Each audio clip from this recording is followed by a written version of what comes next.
Services Administration launched FedRAMP in 2012 to meet the security needs of the federal government as it moved to the cloud. The threats then, though, were a lot different than they are today. I asked Bill Rowan, Vice President of Public Sector for Splunk, how FedRAMP's evolved over time, along with the threat landscape. Bill Rowan of Splunk, great to see you again. What's your sense of the way that FedRAMP's evolved over time, both to serve the government organizations that use it and the vendors that help those government organizations through it?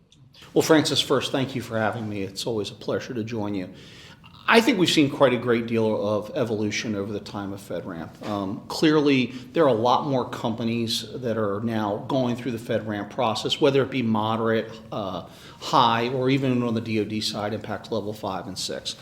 So there's no question, I think there's been a tremendous amount of structure put around it, and I think that we as a vendor have learned that our intellectual property, while we think it may be good, there are sometimes holes that get overlooked or areas that maybe as a manufacturer we didn't think necessarily was a security concern based upon the way the applications were deployed. But as you move to the cloud environment, and for that matter a multi-cloud environment, it always has to have a second set of eyes look at things. And I think FedRAMP has helped codify that and put some structure around it to ensure that everybody's playing by the exact same rules.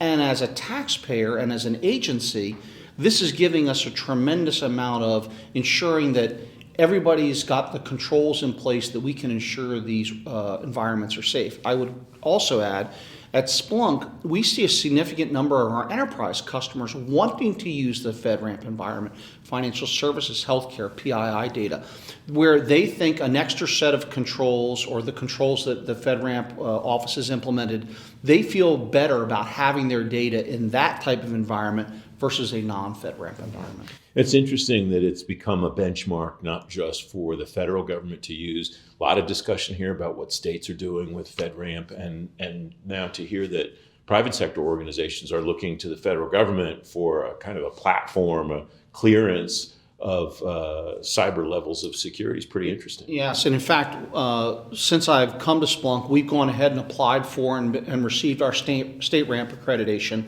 In fact, we're building in place a process longer term where the other products that we bring to market, the new products, whether acquired or otherwise, will all go through the FedRAMP, and then from the FedRAMP leveraging that to the state ramp process. Mm-hmm. We think that gives us the broadest set of controls for customers' information, whether at the state, municipal level. And in fact, I'd point out that interestingly, when I look at the state level, they don't really have, at least in the cybersecurity area, they may not have the strength of talent or size of organizations that we do in some federal agencies.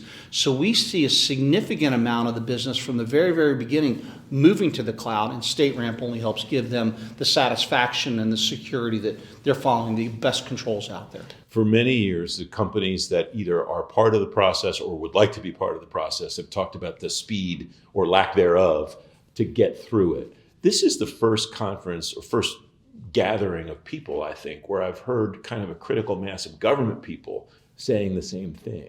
What does that look like in a more hospitable environment to getting people through the process? Yeah, it's interesting. I look at it as probably two different ways. Mm-hmm. Certainly, I've been with a company that went through it from the very, very beginning and may have had some of those holes I was alluding to earlier. But I will tell you, I think the process now.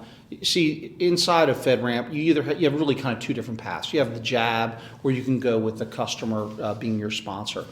We have found that having the customer be your partner in this process is actually been a lot faster than the process we went through with the jab. There's a lot more flexibility. The customer's more highly invested. You help work on it together.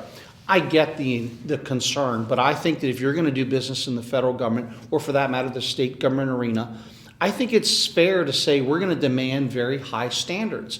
And if your intellectual property is not up to that standard, do we really want to have it in areas where we might be talking about information around the Department of Energy, information around DoD, law enforcement data?